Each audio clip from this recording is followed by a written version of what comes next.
Cześć kochani, Janusz Dąbrowski, Barwy Zdrowia, kanał na YouTube. Wiadomo czemu poświęcony. Dla tych, którzy po raz pierwszy oglądają, to jest po prostu propagowanie zdrowego stylu życia, dobrych metod na ochronę zdrowia i sprawności, ale o tym doskonale już pewnie ogromna większość z Was wie. Co dzisiaj? Dzisiaj takie krótkie przypomnienie spraw związanych z zakwaszeniem, czyli kwasicą metaboliczną niskiego stopnia, tak zwaną bezobjawową, bo faktycznie od tej przypadłości, powiedzmy, od razu się nie umiera, człowiek nikt nie upada na chodnik, pogotowie przez niego, w wyniku tego nie przyjeżdża.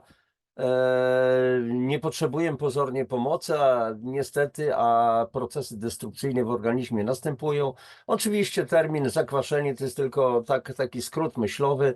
Jeszcze raz powtarzam, to zjawisko nazywa się kwasicą metaboliczną niskiego stopnia, utajoną, czyli inaczej tak zwaną latentną, bezobjawową, bo jeszcze raz powtarzam, nie daje jakichś widocznych objawów, ale czujemy się źle, jesteśmy ciągle zmęczeni, mamy słabe paznokcie, wypadają nam włosy, jakieś tam różne historie, bolą nas stawy, jakieś mamy bóle mięśniowe nieznanego pochodzenia, wydają się następne procesy, jakieś choroby. Oczywiście kompletnie nie utożsamiamy tego z zatruciem organizmu, z zatoksycznieniem, czyli zakwaszeniem, bo wszystkie toksyny praktycznie mają charakter kwasów. Ja wielokrotnie o tym mówiłem w wielu swoich audycjach, więc dzisiaj takie krótkie tylko przypomnienie i niespodzianka dla Was. Może ktoś z Was zechce się przetestować. W jaki sposób? To zaraz będziemy o tym mówić, więc ja już, słuchajcie, udostępniam ekran, żeby Wam coś po prostu pokazać. Dobrze, udostępnij i moment, weźmiemy na cały ekran, tryb pełnego ekranu, dobrze. A więc temat na dzisiaj, oczywiście hasło jak zawsze z ludźmi, dla ludzi, poprzez ludzi. Temat na dzisiaj, czy jesteś zakwaszona, zakwaszony? Sprawdź to po prostu. Zobaczymy, co u Was wyjdzie, o ile zechcecie przejść przez taki krótki tekst. Więc najpierw takie przypomnienie, jest to wykaz, nie pełny jeszcze wykaz współczesnych chorób cywilizacyjnych. Ten wykaz jest sporządzony na bazie książki niemieckiego autora Norberta Treutweina Zakwaszenie, nieznana przyczyna wielu chorób, a więc zakwaszenie istnieje, tak? Nie mamy na myśli zakwaszenia krwi, tylko zakwaszenie, wielokrotnie o tym mówię, zakwaszenie przestrzeni międzykomórkowych, czyli tego płynu, tego elektrolitu, w którym pływają nasze komórki. A więc od A do Z każdy z Was może zatrzymać ekran, spojrzeć, z czym ma problemy ewentualnie, zidentyfikować je i tak dalej. Tego jest sporo. Nie cała to jeszcze lista, tak prawdę mówiąc. I teraz oczywiście też przypominam tylko to, o czym wielokrotnie powtarzam w moich audycjach, jakie są podstawowe przyczyny, bo to nie są jeszcze wszystkie, ale podstawowe. Przede wszystkim oczywiście jedzenie, bo nie żywność, nie pokarm, nie posiłki, tylko jedzenie bardzo niskiej jakości. Mamy skażoną wodę, zatrute powietrze, wszechobecną chemię wszędzie. Nie tylko w jedzeniu, w produktach do jedzenia, ale też w wodzie mamy tą chemię, w naszych mieszkaniach, w naszych ubraniach, wszędzie praktycznie. Mamy leki chemiczne, syntetyczne, które obciążają organizm i tak dalej. Mamy często masę stresów, tym bardziej, że jesteśmy bombardowani każdego dnia różnego rodzaju negatywnymi informacjami i mózg, czy tego chcemy, czy nie chcemy, się nasyca tym wszystkim. Mamy często pracę online, mamy brak ruchu, mamy smog elektromagnetyczny, o którym już dużo wiecie z pewnością, bo przez tych audycji na moim kanale jest na ten temat bardzo dużo i to są po prostu problemy. To są problemy, które nas zatruwają nasze organizmy. Jak mówił bardzo znany brytyjski lekarz dr Dennis Burkitt, odkrywca chłoniaka Burkitta, ludzie chorują z powodu toksyn, czyli chemicznych substancji, metali ciężkich, które zanieczyszczają organizm. Podobnie wypowiada się dr Robert Young, mikrobiolog światowej sławy. To, co błędnie nazywamy chorobą, jest tak naprawdę manifestacją kwasów i toksyn odłożonych w ciele. I to zjawisko tego odkładania się toksyn i kwasów w ciele jest znane w zachodniej medycynie akademickiej od początku XXI wieku. Wielokrotnie już o tym mówiłem. Jeszcze raz powtarzam, to jest takie tylko przypomnienie, jako permanentna, utajona, bezobjawowa, czyli inaczej latentna, niskopoziomowa kwasica metaboliczna. Nazywamy to potocznie zakwaszeniem, taka po prostu, taki synonim po prostu tej całej długiej nazwy, zakwaszenie przestrzeni międzykomórkowej organizmu i często jest to zakwaszenie mylone z zakwaszeniem krwi. I tutaj od razu podaję, jakie powinno być prawidłowe pH tych naszych płynów, w których pływają komórki, czyli tych elektrolitów, to powinno być 7,7,4. Tu akurat macie skalę pH, więc 7 to jest odczyn neutralny, dalej to są czyny lekko zasadowe i odczyny oczywiście mamy kwaśne, które powodują właśnie, że jesteśmy zatruci, zatoksycznieni i to jest przyczyna całej masy chorób, zatoksycznienie organizmu. Oczywiście, że to niskie pH, czyli zakwaszenie, które mierzymy przy pomocy pomiaru pH porannego moczu, jeszcze o tym za chwileczkę powiem, przypomnę, więc to niskie pH jest wskaźnikiem, że organizm ma deficyt bardzo ważnych pierwiastków zasadowych, przede wszystkim wapnia, magnezu, sodu, potasu, krzemu, chromu, miedzi, molibdenu itd., itd. I skutkiem tego jest chroniczne niedotlenienie, czyli najpierw pojawia się hipoksemia, czyli braki tlenu we krwi tętniczej, a później hipoksja, czyli braki tlenu w tkankach. Co za tym idzie później? Idzie niedożywienie bilionów komórek organizmu oraz ich zatrucie zalegającymi produktami odpadowymi, bo każda komórka, tak jak cały nasz organizm, produkuje również substancje odpadowe, które ma usunąć.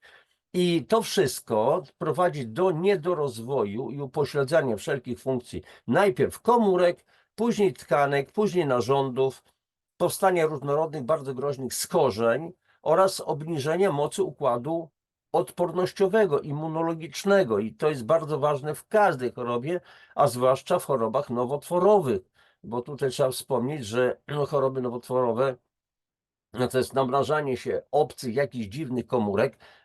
Są odpowiednie przecież moje prezentacje na ten temat, prelekcje, więc wiecie doskonale o co chodzi. I teraz chodzi o to, że do pewnego czasu nasi wojownicy, nasi policjanci, nasi gwardziści usuwają te komórki nowotworowe, natomiast to wszystko się dzieje do pewnego czasu, ale nie o tym będziemy dzisiaj mówić. I zakwaszonych organizm, słuchajcie kochani, przypomnienie, to jest cała masa chorób, to jest kamica nerkowa, inne choroby nerek, to jest dna moczonowa, to jest insulinooporność i cukrzyca, zarówno cukrzyca typu 1, jak i typu 2, to jest nadciśnienie tętnicze, to są choroby wątroby, spalenie białka mięśni, zanik, czyli sarkopenia, to jest zakłócenie funkcjonowania bakteryjnej flory jelitowej, a przecież pamiętajmy, że jelito to jest 80% mocy naszego układu odpornościowego. To jest też demineralizacja kości i osteopenia, a później osteoporoza. To są stany zapalne, choroby zwyrodnieniowe układu kostno-stawowego. To jest otyłość. To jest także przedwczesne starzenie. To jest to, że źle wyglądamy, że mamy tak zwaną zmęczoną cerę, że sypią nam się, że nasze paznokcie są kruche, że włosy wypadają, że właśnie łysiejemy, że starzejemy się przynajmniej wizualnie, ale też wewnętrznie, bo najpierw dochodzi do katastrofy wewnątrz, a później dopiero to jest widoczne oczywiście na zewnątrz, a więc przedwcześnie się starzejemy. I tu chodzi o to, żeby nie tyle przedłużyć sobie życie, a raczej nie pozwolić na skracanie tego życia. Co zakwasza organizm? To jest przede wszystkim przebiałczenie, a więc zjadamy za dużo mięsa, przede wszystkim wieprzowiny, to jest za dużo nabiałów, czyli w ogóle białka pochodzenia zwierzęcego, sery, mleko, twarogi i tak dalej. To są słodycze, słodkie napoje, produkty z białej mąki, wysoka konsumpcja tłuszczów, leki przeciwbólowe, przeciwgorączkowe, kawa, herbata. Od razu uwaga, nie oznacza to, że nie mamy pić kawy, herbaty. Ja w ogóle jestem zdecydowanym przeciwnikiem wszelkich fanatyzmów. Idźmy środkiem drogi, a nie poboczami. Żadnych ekstremizmów. A więc, ale to nie oznacza, że mamy pić 9 kaw na przykład dziennie. To są stresy i przygnębienia, wszelkie negatywne energie, wszelkie negatywne uczucia, które nami miotają. To są napoje gazowane. Dlaczego? Dlatego, że napoje gazowane gazuje się dwutlenkiem węgla, a w napojach oczywiście jest woda. Woda jest kapitalnym rozpuszczalnikiem również gazów. A więc dwutlenek węgla, łącząc się z wodą, tworzy słaby kwas węglowy. To są też napoje typu Coca-Cola, wino, mało snu, odwodnienie, fizyczne przemęczenie, czyli za dużo wysiłku fizycznego, ale na drugim biegunie to są braki ruchu. I to jest, słuchajcie, smog elektromagnetyczny i tak dalej. Więc tych przyczyn, które zakwaszają kwasy, jest całe mnóstwo, ale możemy sobie z tym dać radę. I oczywiście zakwaszony organizm daje nam sygnały, a więc to są takie oczywiście fragmenty tylko. Nie mam tutaj akurat pod ręką aha, mam książkę, a więc czego mogłeś jeszcze nie wiedzieć o zakwaszeniu organizmu i skutecznym odchudzaniu, bo jedno z drugim współgra. Nie chodzi o odchudzanie ze 140 kg, ale czasem 50 kg, to już jest problem. A więc tutaj dokładnie o tym wszystkim piszę.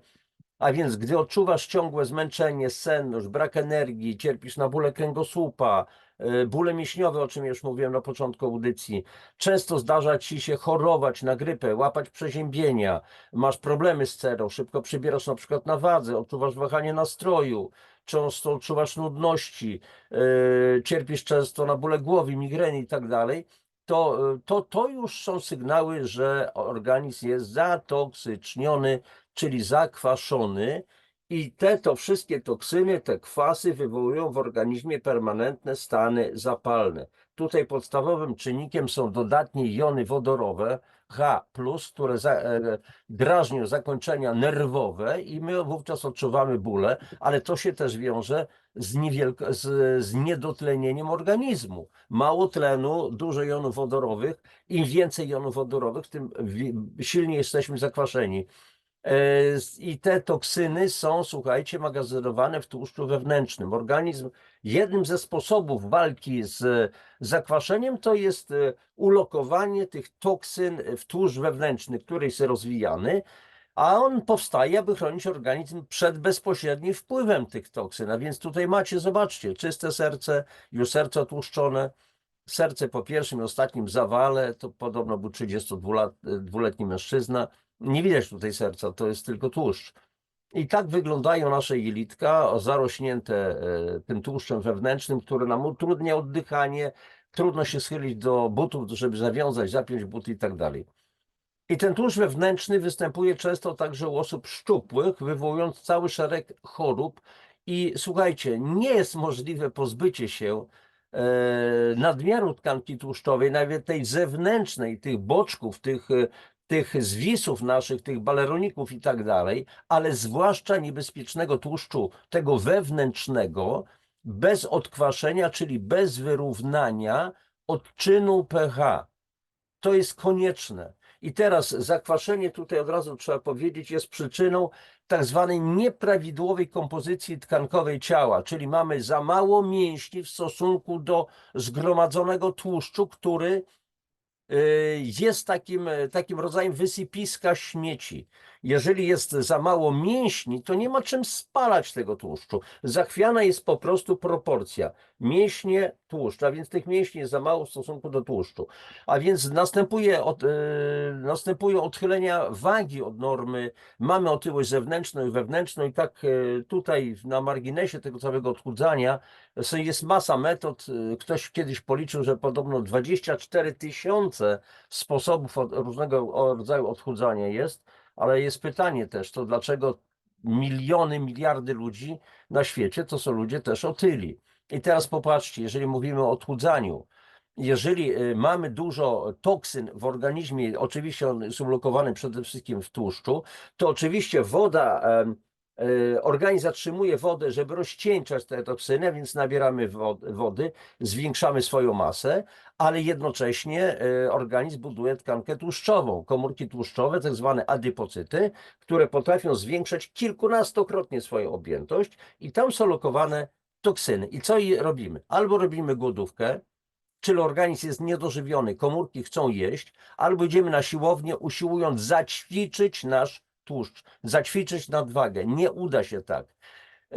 Żeby skutecznie sobie poradzić z nadwagą, z otyłością, to pierwsza sprawa, 70% To są, słuchajcie, to jest jedzenie. 30% to są ćwiczenia. Oczywiście ruch jest bezwzględnie potrzebny, ale ruch nam nie spali tego tłuszczu tak do końca. Nie przesadzajmy. I teraz efektem takich dwóch sposobów to jest oczywiście spadek masy ciała przejściowy. Można się odchudzić, pozornie tylko, ale toksyny zostaną wewnątrz. I teraz kończymy te ćwiczenia, kończymy te głodówki, bo nie można być całe życie na przykład na głodówce. I co się dzieje? Organizm zaczyna znowu chłonąć wodę i rozwijać komórki tłuszczowe. Po co? Po to, żeby ulokować te toksyny i żeby rozcieńczyć po prostu te toksyny, te kwasy. I znowu nabieramy wagi, czyli mamy efekt jojo, zrzuciliśmy 20, wróciło 20, jeszcze 5 na tak zwaną górkę. Natomiast rzecz w tym, i myślę, że nakręcę oddzielną taką prelekcję na ten temat, na temat w ogóle metod odchudzania, jakie są, bardzo ciekawe zresztą, kiedy się na przykład wycina kawał zdrowego żołądka. Więc nakręcę oddzielny odcinek. Natomiast jeżeli faktycznie chcemy się odchudzić, to trzeba byłoby się pozbyć nadmiaru toksyn. To organizm nie będzie potrzebował zatrzymywać wodę w organizmie i nie będzie potrzeby rozwijania komórek tłuszczowych jako wysypiska po prostu śmieci, sprawa załatwiona. I trzeba te komórki odżywić wewnętrznie, same komórki. Organizm, pamiętajmy, potrzebuje 70 do 90 składników pokarmowych, odżywczych codziennie, plus woda, plus oczywiście tlen. Ale to jeszcze będziemy kiedyś o tym mówić. Natomiast oczywiście organizm wypracował sobie ścieżki neutralizowania kwasów i to, co się odbywa w takich 3 procesach, to są 2 akurat. Ten pierwszy proces już powiedzieliśmy, rozwija się tkanka tłuszczowa, zwłaszcza wewnętrzna, trzewna, bardzo niebezpieczna, bo tam dopiero dochodzi do stanów zapalnych i to powoduje choroby. Druga ścieżka to jest zatrzymywanie wody w organizmie, mówiłem o tym, w celu zmniejszenia stężenia toksyn, kwasów. I trzecia ścieżka to jest zużywanie zasadowych składników mineralnych, tych niezbędnych dla nas, czyli wapnia, magnezu, sodu, potasu, molibdenu i tak dalej. Pobierane jest to z naszych kości, zębów, włosów, paznokci, mazi stawowej, chrząstek, no i cierpi cały nasz organizm. W związku z tym zasadnicze pytanie, czy jakiekolwiek leki są w stanie usunąć te i inne problemy. Czy lek odkwasi organizm, zlikwiduje te toksyny? Niestety nie. Więc próbowanie tylko przy pomocy uniwersalnej pigułki zadziałania na nasz organizm, żeby pozbyć się jakichś problemów, to jest droga donikąd. A więc niezbędna jest tutaj, kochani, detoksykacja, czyli stabilizacja równowagi kwasowo-zasadowej, czyli systematyczne odkwaszanie, czyli dostarczanie wielu minerałów w różnych postaciach, to są przede wszystkim wodorowęglany i cytryniany. Te drugie wchodzą do wnętrza komórki i je odkwaszają. I tutaj jeszcze raz przypomnę, że prawidłowe pH to jest 7,74. To zdjęcie nieprzypadkowe pana Roberta Lewandowskiego z doktorem Hansem Wilhelmem Müller-Wohlfartem, najsłynniejszy lekarz sportowy świata, szanuje sportowych lekarzy, dlatego że to oni przede wszystkim wiedzą, że organizm zawodnika nie może być zakwaszony, bo nie będzie bił rekordów, nie będzie miał dobrych wyników i tak dalej. I to jest lekarz, który już ponad 40 lat opiekuje się piłkarzami Bayernu, Monachium i chyba z 25 lat, jak nie więcej, reprezentacją narodową Niemiec. I on cały czas mówi odkwaszanie, odkwaszanie, odkwaszanie, że zresztą jest współtwórcą jednego ze świetnych produktów służących właśnie odkwaszaniu. I trzeba tutaj przypomnieć również wiedzę na temat w ogóle samego pH, z tych norm, bo norma medyczna pH to jest 4,6 do 8, ale to jest średnia z rozkładu normalnego, czyli rozkładu tak zwanego Gaussa, tysięcy wyników badań moczu, podanego moczu chorych ludzi, a więc ludzie zanoszą mocz do laboratoriów, laboratoria przesyłają gdzieś tam powiedzmy do centrum wyniki, buduje się to tak zwaną krzywą Gaussa, czyli to jest sprawa matematyki statystycznej. Skreśla się skrajnie niskie, skrajnie wysokie potencjały, zostaje średnia, zostaje ten środek, z tego środka wyciąga się średnią, czyli tak zwaną medianę i wychodzi norma 4,6 do 8. To nie ma nic wspólnego z fizjologią, to jest tylko statystyka i więcej nic. I tak prawdę mówiąc, weźmy pod uwagę, że jeżeli mamy 5 i 7 tylko, to pH 5 jest 100 razy silniejszym kwasem od pH 7. I co? I to nie robi żadnej różnicy w naszym organizmie?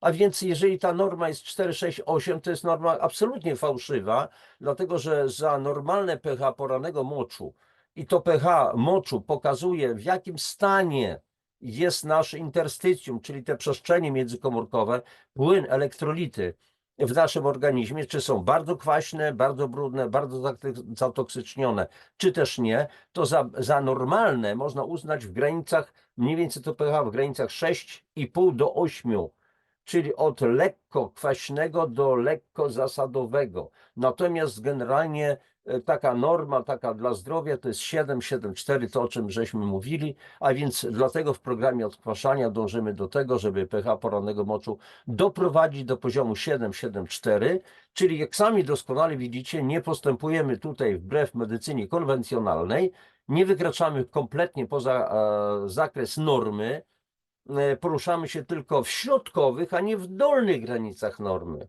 I teraz tak, z jednej strony często medycyna mówi, nie wolno być tam za silnie alkalicznym, ale kto mówi, żeby mieć swoje pH moczu na poziomie 8, 8,5 czy też 9? Nikt o tym nie mówi. My mówimy 7, 7,4 po środeczku. I więc dlaczego prawidłowe ma być na przykład 5,2, czyli potężne zakwaszenie, a nie 7,4 czy 7,2? Jeszcze raz powtórzę, 5,2 jest 100 razy silniejszym kwasem od 7,2 i tyle. I niezbędny jest także oczywiście monitoring stanu zakwaszenia organizmu poprzez kontrolę porannego pH, porannego moczu. W jaki sposób możemy to robić? Po prostu paski. Mamy pH do pomiaru, oddajemy mocz, środkowy strumień moczu na czczo z samego rana. Mocz jest jednym z końcowych produktów przemiany materii, który powstaje po przefiltrowaniu naszych płynów ustrojowych, a więc krew płynie do nereczek, nerki oczyszczają, jest mocz i tak dalej, i na podstawie tego całego pH porannego moczu możemy określić. Oczywiście nie chodzi o jednorazowe badanie. Dobrze byłoby powiedzmy z 7 dni, żeby wyciągnąć pewną średnią, mieć pewien obraz. I tutaj od razu, jeżeli stwierdzicie, że mocz jest bardzo kwaśny, czyli te papierki mają ten kolor na przykład żółty, lekko zielony i tak dalej, a więc 5,2, 5,5, 5,8, to, czyli mamy stan zakwaszenia, to przepraszam, jeżeli nasz mocz jest kwaśny, to jak kwaśne musi być płynne środowisko, w którym funkcjonują nasze komórki w takim układzie. To jest po prostu prosty obraz. Czyli co za tym idzie, jak dużo toksyn kumuluje już nasz organizm. I w związku z tym, co mamy z tym robić? Czekać, aż ciągle rdza będzie żarła nasz samochód, czy coś zacząć robić w takim razie? Lampka ładowania akumulatora pulsuje na czerwono, to znaczy akumulator nie jest ładowany, to co, mamy dalej jechać ewentualnie? Lampka wskaźnika oleju mówi, nie ma w silniku oleju, ale jedziemy dalej, tak? No to zarżniemy silnik, po prostu dojdzie do zatarcia silnika. Proste są rzeczy. I tutaj słuchajcie, już niezależnie od tego, czy ktoś z Was ma te papierki lakmusowe, dysponuje nimi, może dostać w sklepach, w aptekach czy w sklepach akwariowych, sprawdźcie, zróbcie sobie taki prosty test. Sprawdźcie poziom zakwaszenia organizmu.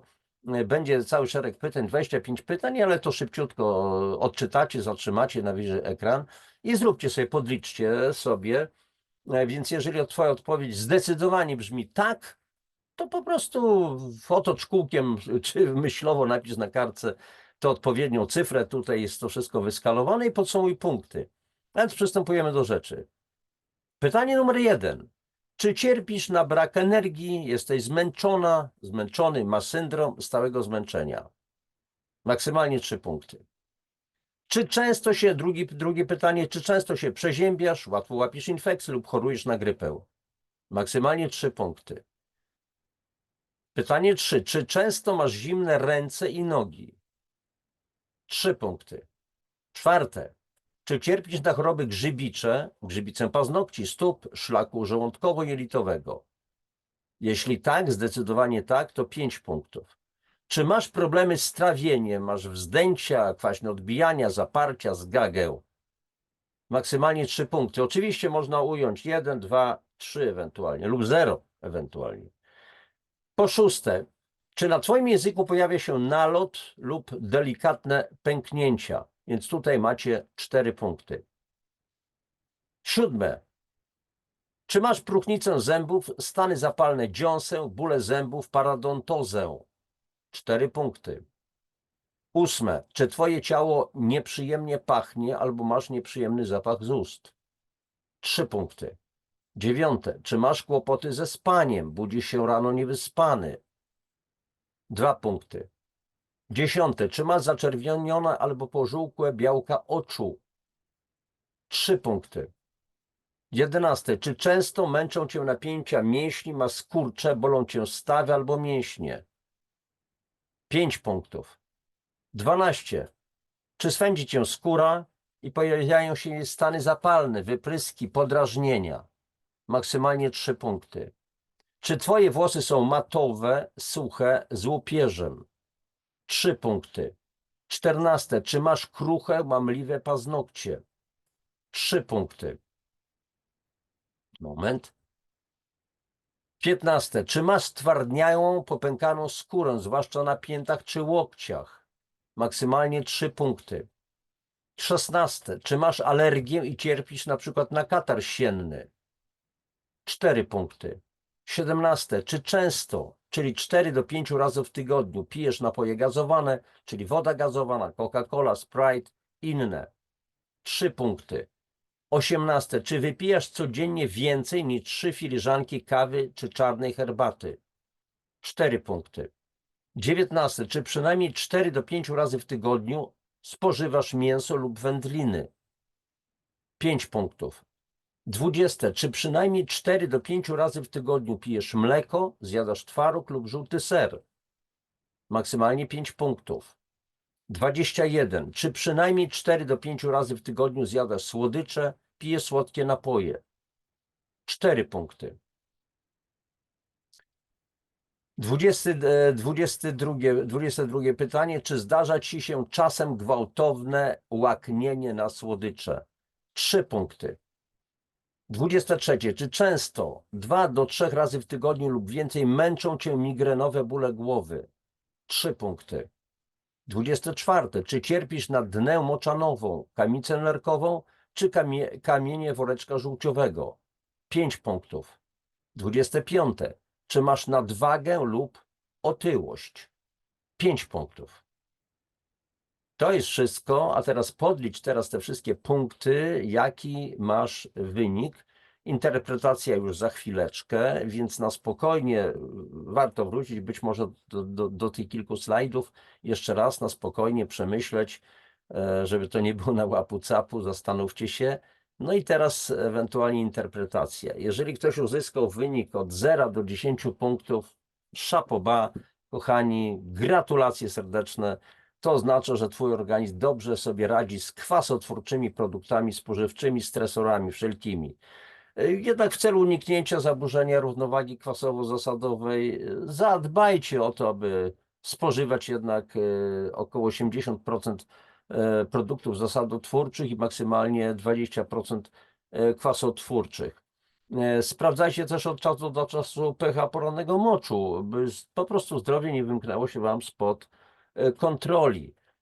Natomiast jeżeli już macie 16, uzyskaliście 16 do 40 punktów, wyszło z testu, to uwaga, zapala się ostrzegawcze żółte światło.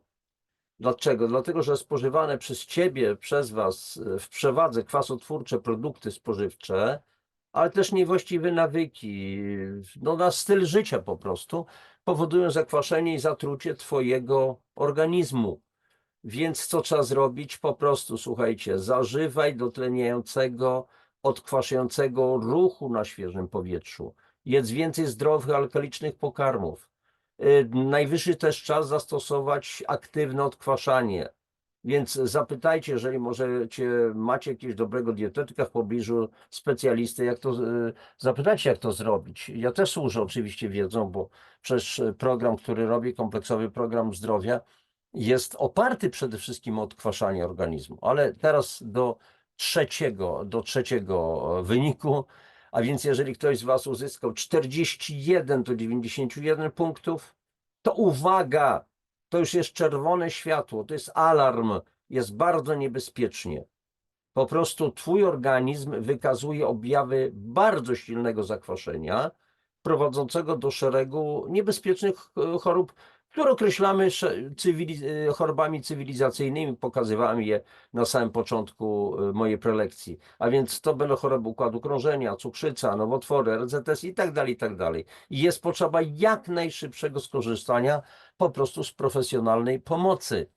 I teraz, jeśli jesteś osobą z grup B lub C, czyli już narażonymi w wyniku zakwaszenia na te wszystkie choroby, to powinnaś czy powinieneś no koniecznie wykonywać dodatkowo testy pH porannego moczu, ponieważ jesteś zakwaszona, jesteś zakwaszony. Czyli masz permanentną kwasicę niskiego stopnia. A twój organizm potrzebuje szybkiej pomocy, bezpiecznego, skutecznego, chociaż odkwaszenia, nie mówiąc o zadziałaniu na inne obszary.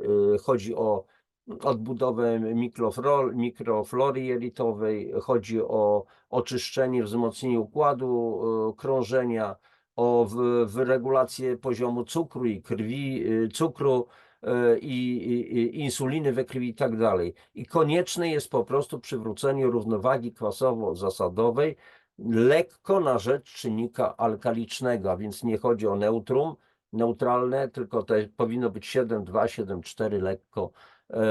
Lekko ten mocz powinien być lekko kwaśny, czyli nasze interstycjum, płyny komórkowe, płyny, w których pływają komórki, mają być lekko zasadowe, dostarczać masę elektrolitów, masę składników mineralnych dla komórek.